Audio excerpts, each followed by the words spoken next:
11.5 grams. That's lighter than a sheet of paper, light enough to forget it's even there. Now imagine paying nearly $3 million for something that weighs that little. Because that's exactly what Richard Mille is asking you to do, not for gold, diamonds, or engineering. Richard Mille doesn't make watches the way the rest of the industry does. It makes statements, experiments, and sometimes expensive mistakes. So today, we're breaking down 14 Richard Mille watches. We'll tell you what they actually are, what you're really paying for, and which ones are the expensive mistakes. Let's get into it. Number 14, RM67-01 Extra Flat. The first thing you notice is what's missing. Most Richard Milles arrive with aggression built into them. Thick cases, oversized pushers, the visual language of something that could survive a war zone. The RM67-01 does the opposite. 7.75 millimeters thin, it disappears under a shirt cuff.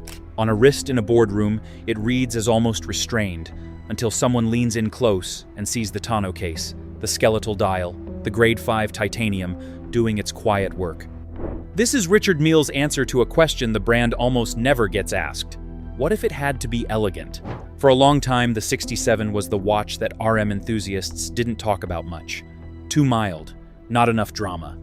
The entry level, and in these circles, that word carries weight, even when the price tag reads $120,000. On Watch You Seek threads, it sometimes shows up with a shrug. Sure, it's nice, but it's the one you buy when you can't get anything else. That's not quite fair. The 6701 is the only Richard Mille you can wear to a client dinner without looking like you got lost on the way to a Formula One paddock. There's a specific collector who finds the 67 and doesn't look at anything else. The movement is an automatic, clean finishing, no complications to talk about beyond the time itself. That's the real annoyance for people in deep. At $120,000, there's a part of your brain that expects to be rewarded with mechanical theater every time you flip the watch over. The 67 gives you a perfectly made movement that does not perform.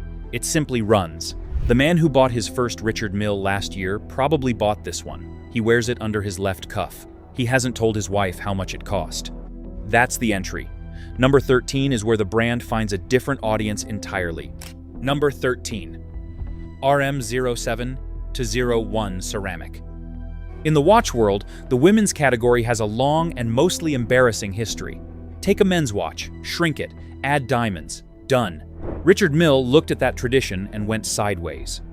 The RM07 to 1-inch TZP ceramic doesn't feel like a men's watch that's been adjusted. It feels like something built from scratch for someone who wants color, technical credibility, and the ability to say, "This is mine, not this is my husband's," in smaller. The TZP ceramic is alumina-toughened zirconia, scratch-resistant at a level that makes sapphire look timid. It comes in colors: deep blue, pale pink, white, that no other brand at this price has managed to make feel unconditional rather than decorative. At $163,000, it sits above the 67. Most people won't understand why. The movement is similar in complexity. The case is more technically demanding to produce. TZP ceramic can't be machined like titanium. The tooling wears fast, and the process is expensive in ways that don't show up on the dial. The 30-meter water resistance is the wound in this watch. You cannot safely wear it to a pool, a beach, or even a really heavy rain without anxiety. For a watch that costs 6 figures and is made of material that could survive a car crash, 30 meters reads as an oversight at best and a compromise at worst. But the collectors who buy this watch aren't swimming in it. They're wearing it to Frieze Art Fair, to dinners in Paris in October, to a lunch where every other watch at the table is a Cartier or a Van Cleef bracelet piece. In those rooms, the RM07-01 wins. A woman who has been collecting seriously for 15 years just received hers in cerulean blue. She put it on and didn't take it off for 3 days. Number 12 is where the brand became famous, for better and worse. Number 12, RM11-03 Flyback. There is a watch that built Richard Mille's image in every hip-hop video, every celebrity wrist shot, every aspirational Instagram post from 2012 to about 2022. You already know which one it is. 16 millimeters thick, the size of a small piece of furniture on your wrist. The flyback chronograph and annual calendar stacked inside a case that announces itself from across a room and keeps announcing itself. The RM11-03 is the reason people either love or roll their eyes at this brand. It is impossible to ignore, and it was never designed to be. $198,000. The most recognizable flex watch on the planet. And that framing matters, because the 11 was always partly a social object. Wearing it communicates something. What it communicates depends entirely on who's reading it. In watch collector circles, the 11 has a complicated reputation. The movement is technically impressive, built around a Vaucher base caliber with an Audemars Piguet Renault and Pappy module for the complicated functions. But it's not a manufacture caliber from Richard Mille. In 2026, with the 72 in the same catalog, that fact has started to sting quietly. The size remains the loudest criticism, 16 millimeters. On a medium wrist, it doesn't sit, it perches. Forum threads on WatchCrunch have documented people returning to the 11 after years away and realizing it had been catching on door frames the entire time. One collector described taking it off during a transatlantic flight because it made sleeping in a middle seat impossible. And yet, for sheer visual impact, nothing in the catalog at this price competes. It was the watch that put Richard Mille on wrists that had never heard of Le Brûleux. That is not nothing.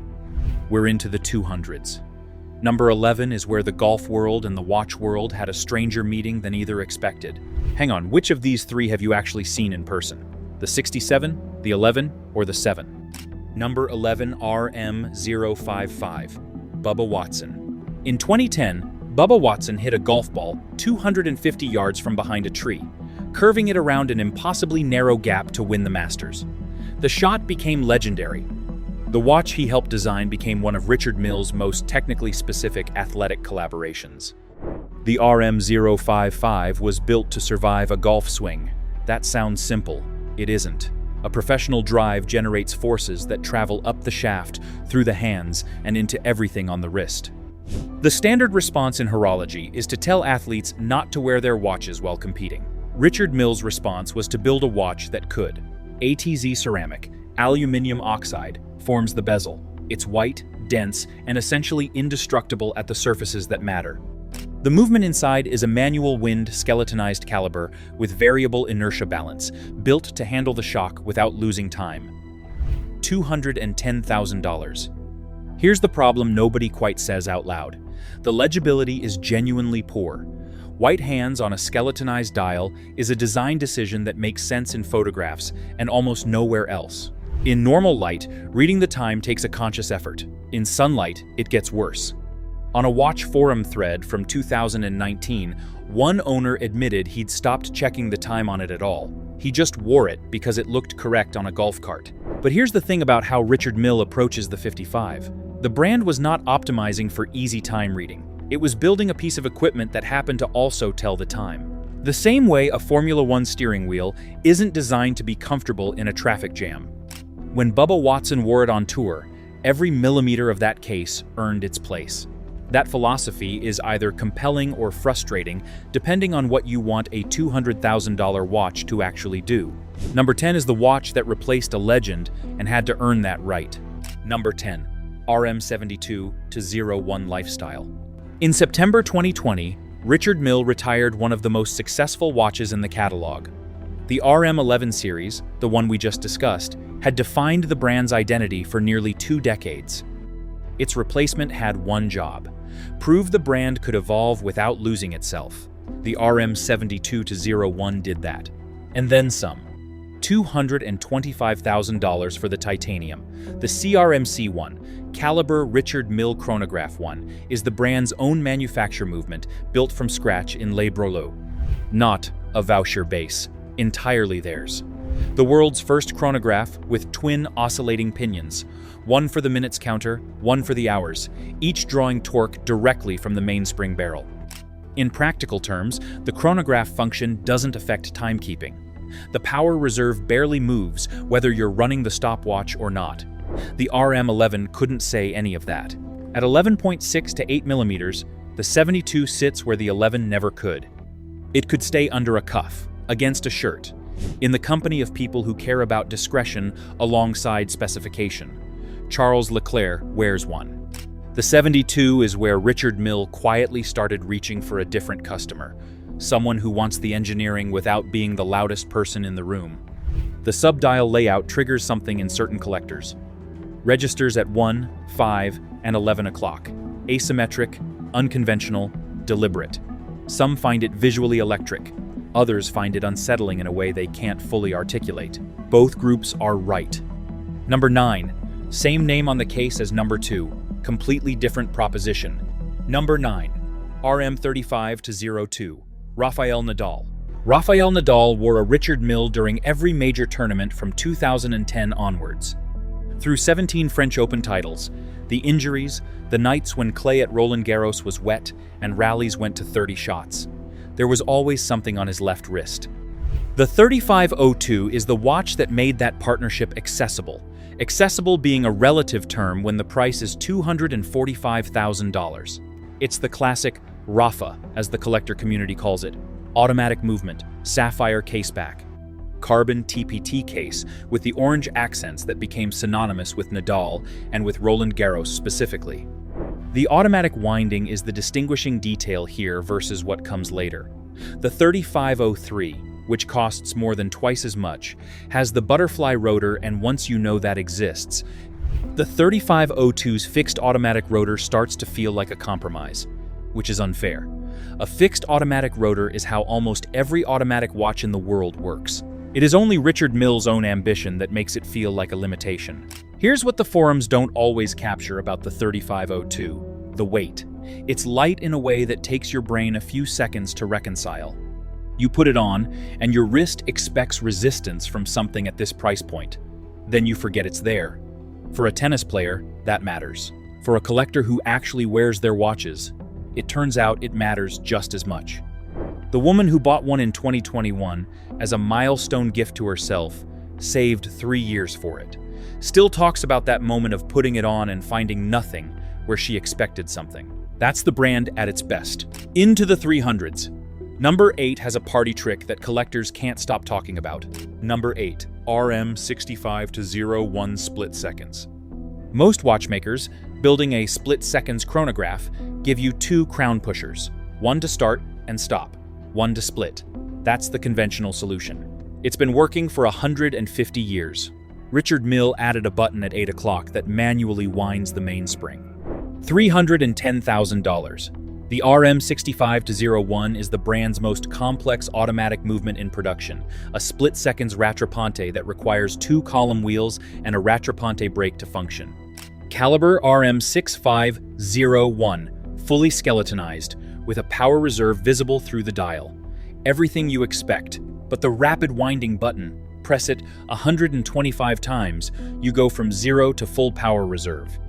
Which sounds like a curiosity until you realize that in a sports context, or for a collector who wears their watches hard and wants manual control without a manual wind movement, that's a genuinely useful piece of engineering. Watch You Seek has a thread that's been running since 2022, people posting how many presses it takes them on a given morning. Someone posted a video doing all 125 in 17 seconds flat. There's something about the physicality of it that makes the watch feel less like something you wear and more like something you operate. The dial color situation is either the most exciting thing about it or the most exhausting. Blue, orange, green, red, the accents collide like a technical drawing done by someone who'd never heard of restraint. It works in person better than it should. At $310,000, some collectors find the value hard to justify against the 72. The complexity is real. Whether you need it is a different question. Number 7. The rotor knows when to stop. Nothing else in watchmaking does what this movement does. Is the 6501's rapid winding button a useful innovation or engineering for its own sake? Number 7. RM30-01 declutchable rotor. Here's a problem most people don't know exists. In an automatic watch, the rotor winds the mainspring every time your wrist moves. Once fully wound, the rotor keeps moving anyway. That tension, a wound spring being perpetually loaded, creates wear on the gear train over years, not catastrophic, but cumulative. Richard Mille's response? Make the rotor stop. At full power reserve, 55 hours on the RM 30-01, the rotor automatically disconnects, clicks off. The movement keeps running. The spring stays wound. The gear train stops receiving unnecessary tension. When the power reserve drops below a threshold, the rotor re-engages. $430,000. On the dial, between 12 and 2 o'clock, a small window shows on or OF, whether the rotor is engaged. That indicator is doing something that sounds minor, but is actually profound. It's a real-time readout of a mechanical system making its own decisions. The watch is thinking, in its way. The collectors who know about the 3001 get quiet about it in a particular way. Not the loud enthusiasm of the 11 or the 65. A different register. The respect you give to a problem that was elegantly solved. There's a tactile tell. When the rotor disengages, you feel a soft thud on your wrist. The watch just made a decision and let you know about it. That thud is the quietest flex in the entire Richard Mille catalog. Number 6 costs over $500,000. The rotor doesn't just stop, you split it in half. Number 6, RM 35-03 Butterfly. If the 3001 is the watch that decides when to stop, the 3503 is the watch that lets you decide. $580,000. Same Nadal DNA as the 3502 we covered earlier. Completely different movement, completely different experience. At 7 o'clock on the case, there's a pusher. Press it, and the rotor, the piece that winds the movement, splits down the middle. Two halves fold away from each other like wings, flat against the movement plate, stopping the winding. Press it again, and they spring back together, reconnect, resume. The movement interacts with gravity differently, depending on which position the rotor is in. In sport mode, with the rotor deployed and spinning, it winds more efficiently from the aggressive movements of a tennis swing. In open position, with the wings folded, it winds less, which sounds counterproductive until you realize that during the parts of a match that aren't physically demanding, an overactive rotor is generating more tension than necessary. This is engineering for a specific human in a specific situation. It was genuinely designed around how Nadal moves. The pusher has one operational note. It's easy to hit accidentally. Multiple owners on Reddit mention opening the butterfly by mistake, then spending 30 seconds figuring out what changed. Not fatal, but a design decision that keeps you aware of where your hands are. The gap between the 3502 and this is $335,000. Some of that is the butterfly mechanism itself, which is extraordinarily difficult to manufacture at the required tolerance. Some is the rarity. Some is that this is the most interactive mechanical watch Nadal ever wore on court. At that price, the gap better mean something. It does. Let's on to number 5. You turn a crown every day. This watch costs $750,000, and it is the only one on this list that asks something of you every morning. Number 5, RM 17-02 Tourbillon. Most of what's on this list winds itself. You wear it, your wrist moves, energy flows in. The RM 17-02 does not do that. $750,000. Manual wind. Every morning you turn the crown. 30, maybe 40 rotations. You feel the mainspring coiling. The tourbillon spins at 1 revolution per minute in a deep blue TZP ceramic case. A blue that Richard Mille mixed themselves. A shade that exists nowhere else in production watchmaking. The ceramic required 5 years of development to get right. TZP at this scale is extraordinarily brittle if the production process has any inconsistencies. The tolerance window is smaller than for titanium or carbon. The reason the blue looks the way it does is that the material's structure interacts with light in a way that normal ceramic doesn't. The criticism is rational. At $750,000, manual winding feels like it shouldn't be part of the deal. Miss the wind, and the tourbillon stops. Collectors who travel frequently report building a specific morning ritual around it. Coffee, phone, crown, in that order. But here's the other reading. The daily ritual is the point. The watch asks you to touch it, to feel the tension build, to make a physical connection every 24 hours. There are collectors who bought this watch specifically because it demands participation. Every morning, someone winds a $750,000 watch and holds the crown for a moment longer than necessary. 4, 3, 2, 1. Everything shifts now. We're past the gates of what watchmaking is supposed to cost.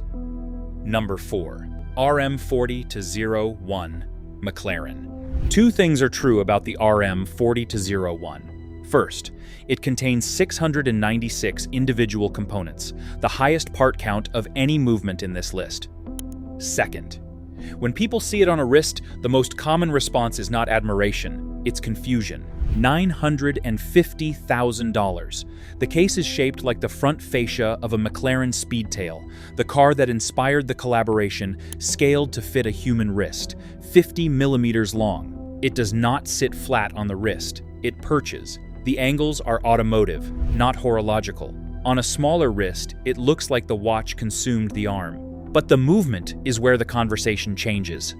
696 components, automatic winding, split-seconds chronograph, skeletonized bridges shaped to echo the Speedtail's body panels, everything in grade 5 titanium. The finishing is extraordinary, each bridge visible through the sapphire, hand-chamfered and surfaced with an attention that the outside case does nothing to reveal.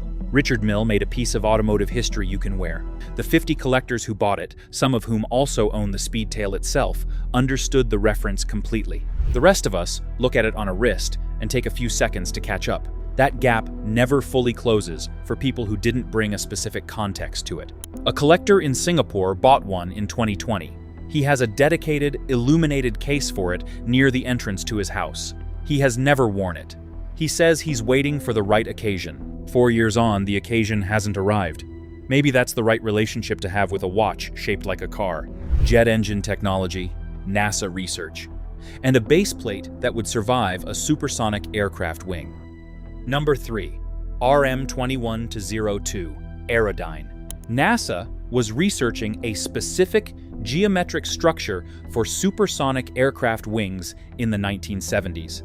An orthorhombic honeycomb pattern, hexagonal cells machined into metal alloy for maximum rigidity at minimum weight. The application was shelved. The engineers moved on. Richard Mille found it. The RM21-02's baseplate is made from Haynes 214, machined into that same honeycomb pattern and given a black PVD treatment. Surrounding it, a case in carbon TPT and quartz TPT. Materials from Formula One, fuselages and sailing boat hulls, built in layers of parallel carbon or silica filaments, no thicker than 45 microns each, laminated under 6 bars of pressure at 120 degrees Celsius. The price is $928,000. 100 pieces exist across all its iterations. The criticism is also real.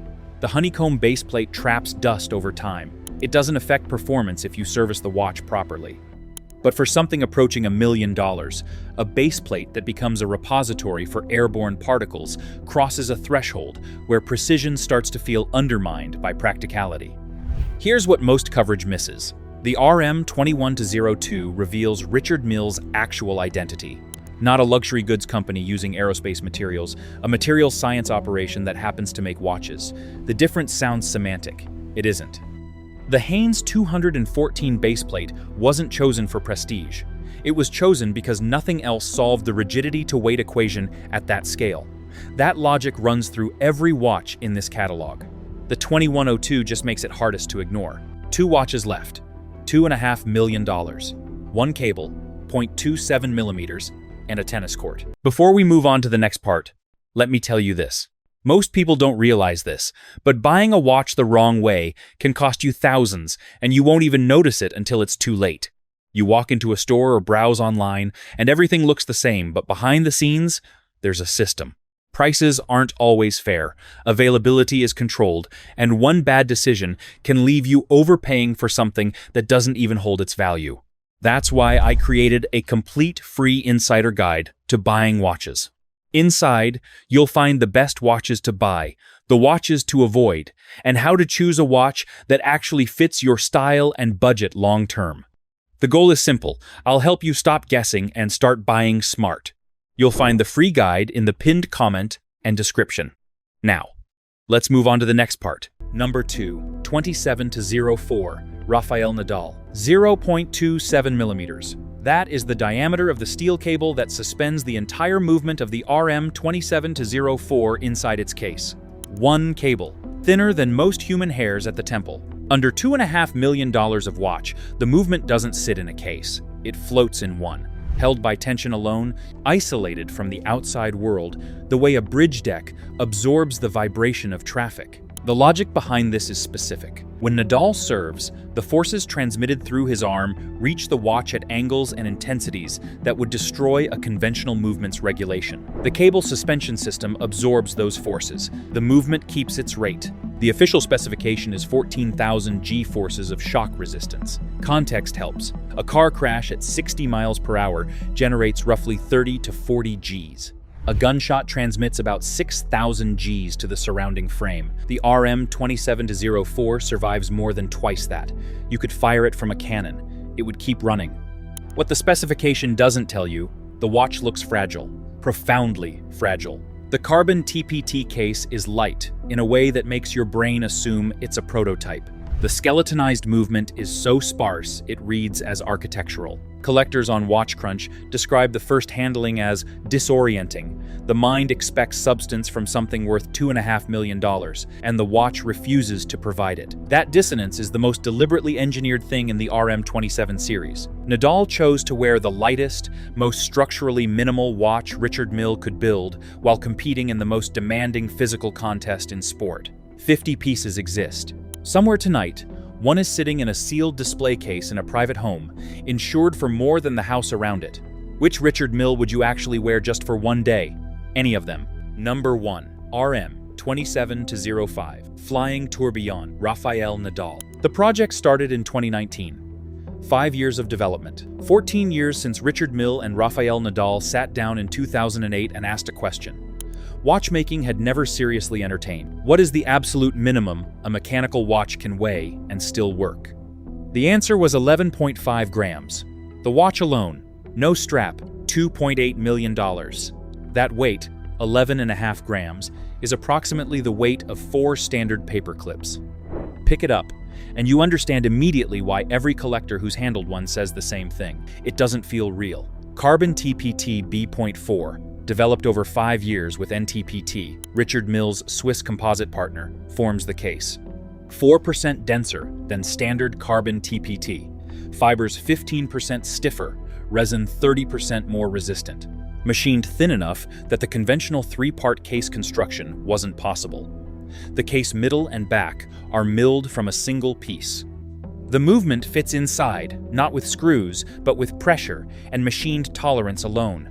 The geometry of its own enclosure holds it. A flying tourbillon, no upper bridge. The cage cantilevered in open space, spins at 3 Hz. The movement is suspended by 4 braided cables, 0.3 to 5 millimeters each. 14,000 G-forces of shock resistance, 80 pieces. Here's what no review quite captures. The RM-27-05 is Richard Mille's goodbye. Richard Mille himself announced his retirement from the brand he founded. The 2705 is the final chapter of the Nadal series, described by the brand as the climactic conclusion. There is no 2706. For 80 collectors, this is the last of a line that redefined what watches could weigh. One of the greatest partnerships in modern watchmaking, between a man who made watches and a man who broke every record a tennis court had to offer, ends here. The tourbillon keeps spinning, 11.5 grams, 14 watches, $120,000 to $2.8 million. The engineering is consistent across every single one. What changes is the question the RM-27-05 leaves in the room. Richard Mille spent 23 years building a brand around the idea that a watch should be able to do what the person wearing it does. Survive a tennis swing, handle a racetrack, go under a shirt cuff, carry the weight of a collaboration without bending under it. The last watch in the series weighs less than almost anything else in horology. That's either the perfect ending to that argument or the beginning of a question no one has answered yet. So, what do you think? Let me know in the comments. Like this video and subscribe. There is a version of collecting where you spend years reading spec sheets and forum threads and come out knowing every reference number but still unable to explain why you want what you want. I see it constantly. The answer isn't more research. It's understanding what you're actually buying. The object, yes, but also the idea behind it. The guide in the pinned comment is the framework I wish existed when I started. It'll save you months. Probably money, too.